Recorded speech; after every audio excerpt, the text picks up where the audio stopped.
de l'encéphale, c'est-à-dire on exclut par cette définition l'abcès cérébral. L'abcès cérébral, c'est une inflammation suppurée, c'est-à-dire avec constitution de pus au niveau de l'encéphale. Donc, l'abcès cérébral, ça ne rentre pas dans le cadre de l'encéphalite. D'accord? Voilà.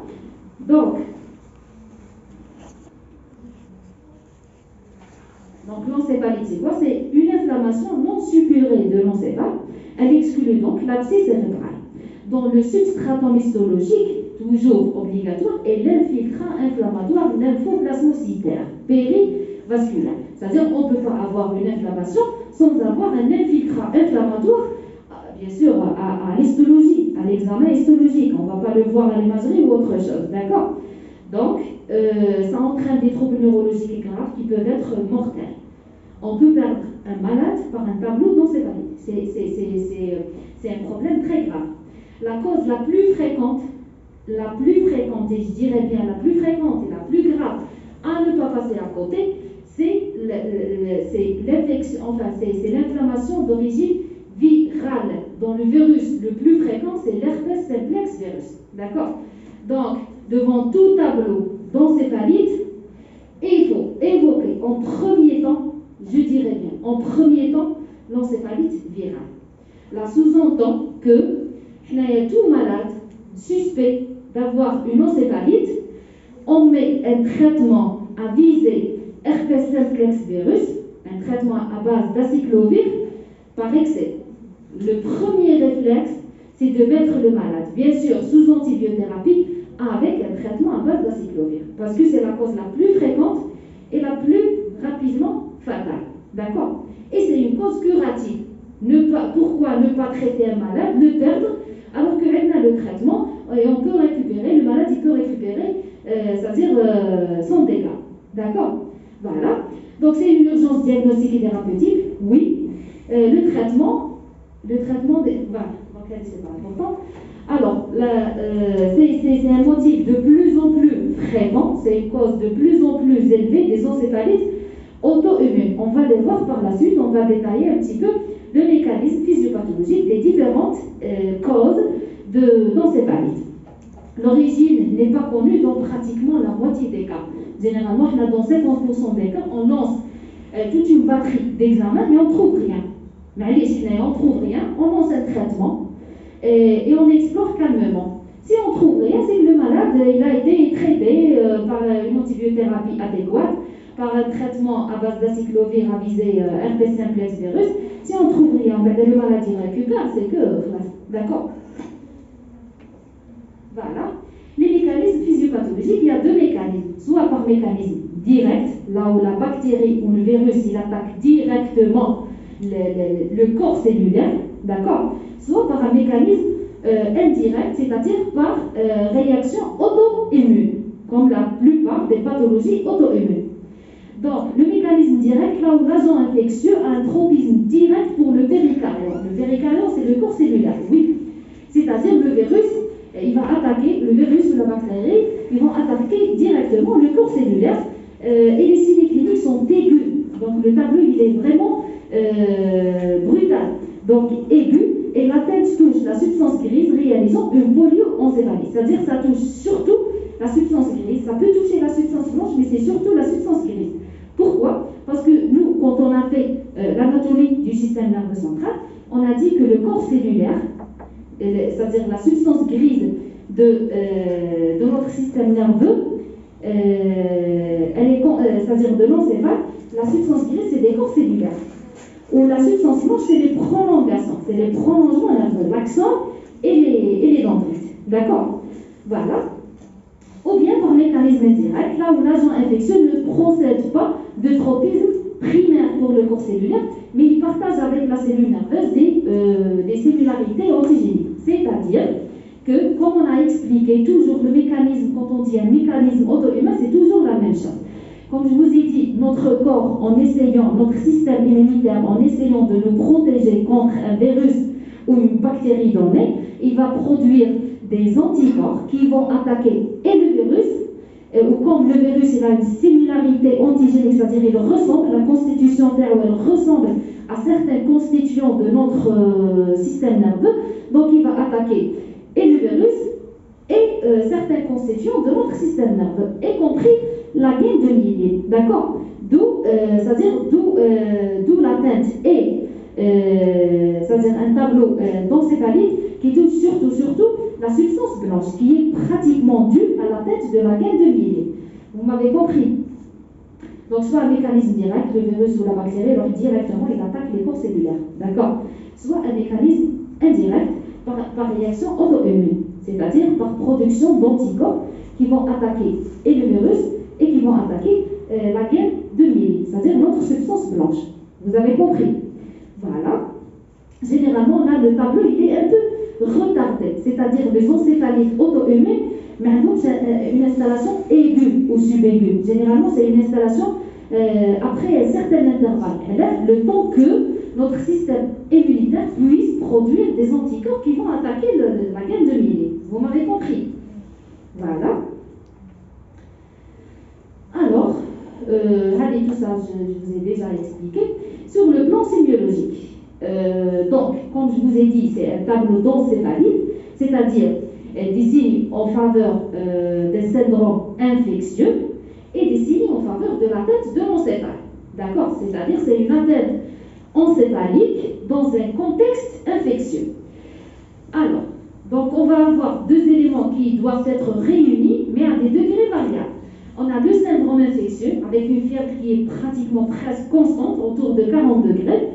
Et parce que si on n'a pas la fièvre, si on n'a pas ce syndrome infectieux, on parle carrément d'une encéphalopathie, c'est-à-dire une atteinte de l'encéphale, mais elle n'est pas d'origine infectieuse ou inflammatoire probable. D'accord? C'est cette fièvre, ou bien quand on fait une formule, on trouve les blancs assez élevés, la CRP élevée, la VS et tout ça. C'est ce syndrome inflammatoire clinique et biologique qui fait que le malade il est suspect d'une encéphalite et pas d'une encéphalopathie. Parce que l'encéphalopathie, comme terme général, ça peut relever de causes métaboliques, de causes toxiques, d'accord? Mais quand on dit encéphalite, c'est une origine inflammatoire, que ça soit infectieuse ou la auto-immune, d'accord? Voilà. Alors, le syndrome encéphalitique, qu'est-ce qu'il associe? Là, je vois bien. Hein? Donc, on a des troubles de la conscience qui sont constants, allant d'une simple obnubilation jusqu'au coma profond. Ils sont fluctuants, surtout au début. Les troubles de la conscience, ils sont intermittents. Des fois, le malade, il est obnubulé, des fois, il est conscient. D'accord? C'est cette fluctuation du tableau des troubles de la conscience qui fait que le malade, il a probablement un problème neurologique sérieux qu'il faut explorer. D'accord? Voilà. Ce qui les oppose au tableau d'une encéphalopathie métabolique qui adopte un profil en plateau. C'est-à-dire qu'il connaît une cause toxique ou métabolique par carence par hyperuricémie, c'est-à-dire secondaire à une insuffisance rénale ou à une insuffisance hépatique. Là, les troubles de la conscience, le malade, il est comateux, il reste comateux, d'accord? Il a des troubles de conscience qui sont constants. Mais là, vu la fluctuation qui fait la particularité, ce n'est pas toujours le cas, mais c'est des éléments beaucoup plus en faveur d'une origine infectieuse. Alors, des troubles neurologiques irritatifs.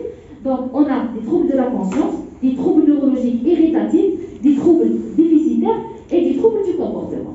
Donc, les troubles irritatifs à type de crise épileptique généralisée ou partielle, ou bien des mouvements anormaux. Les troubles déficitaires à type, c'est-à-dire des problèmes de paralysie, soit une hémiplésie, paraplésie, cécité, aphasie, amnésie, d'accord?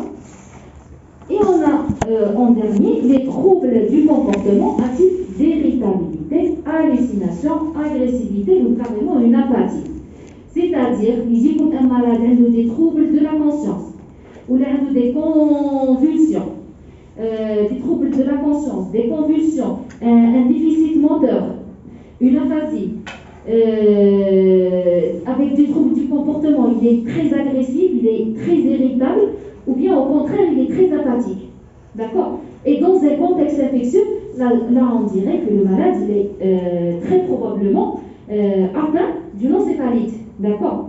Donc, il y en a qui veulent, quand je vous pose la question, le tableau d'encéphalite, qu'est-ce qu'on a? Le tableau d'encéphalite. C'est le syndrome infectieux, la fièvre, d'accord? Deuxièmement, soit des convulsions, des mouvements anormaux, des troubles du comportement, des troubles de la conscience, ou un déficit moteur ou aphasie. D'accord? Voilà. Vous m'avez compris? Alors, on a des critères, c'est-à-dire les critères diagnostiques du tableau d'encéphalite. On a des critères mineurs et des critères majeurs. Pour poser le diagnostic ou pour évoquer avec pas certitude, mais avec une grande, c'est-à-dire le diagnostic il est fortement évocateur, ou le tableau il est fortement évocateur d'une encéphalite, si on a au moins un critère majeur et 3 critères mineurs. Les critères majeurs qui sont soit trouble de la conscience, une confusion mentale, c'est pratiquement la même chose, ou trouble du comportement.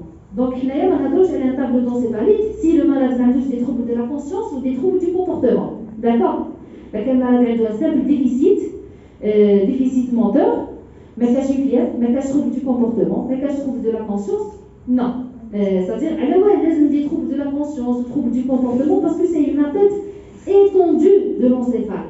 C'est-à-dire ça doit altérer la conscience. D'accord?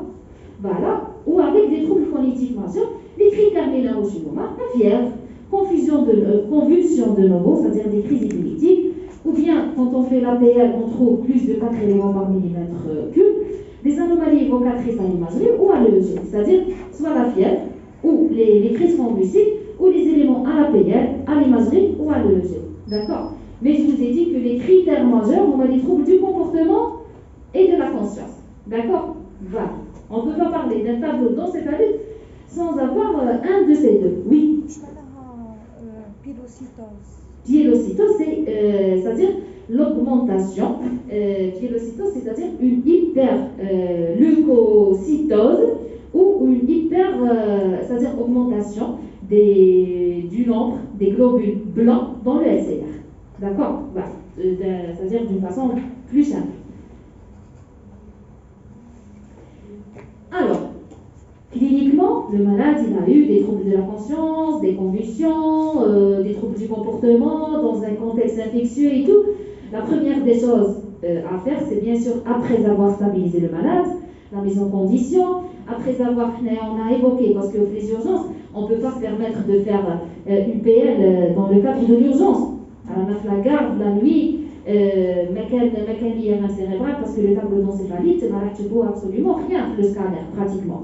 Donc, on ne peut pas faire une IRM, on ne peut pas faire un EEG non plus, on ne peut pas faire la PL la nuit. Donc, la première des choses à faire, c'est de donner un traitement probabiliste. Traiter le malade par excès, un traitement à base d'acyclovir pour couvrir l'encéphalite herpétique, un traitement à base d'antibiothérapie, d'accord? Si le malade fait des convulsions et tout, donc il faut donner un traitement symptomatique.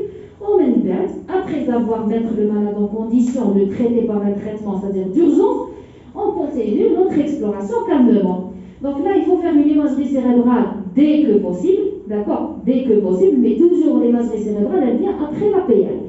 Donc l'APL, à la recherche de quoi? Donc à la recherche des éléments, ce qu'on appelle les éléments pertinents de méningoencéphalite.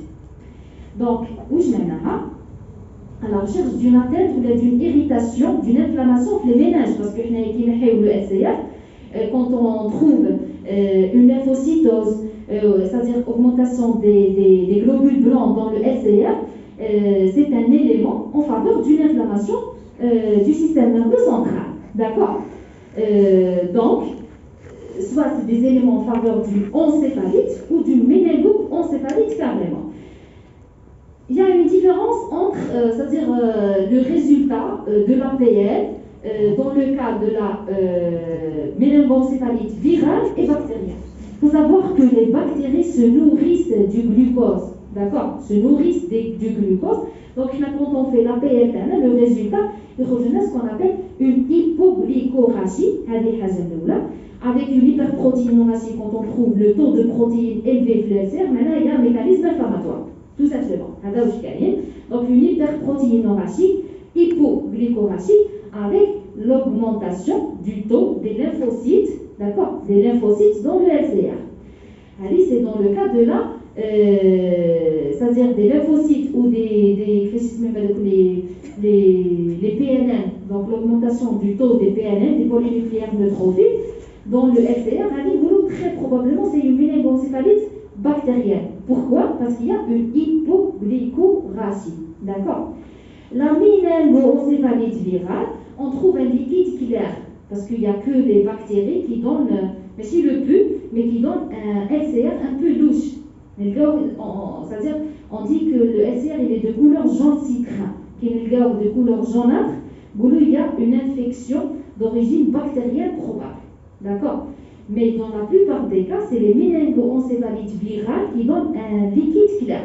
Il y a l'exception de la méningoencéphalite tuberculeuse, qui est une, à la base, c'est une méningite ou une méningoencéphalite bactérienne, mais le liquide, généralement, le clair. Vous avez compris? Donc, les virales, c'est un liquide clair, les bactériens, c'est un liquide jaunâtre, mais dans le cas de la méningoencéphalite ou la méningite tuberculeuse, le liquide, il est clair, malgré que c'est une infection d'origine bactérienne. Oui.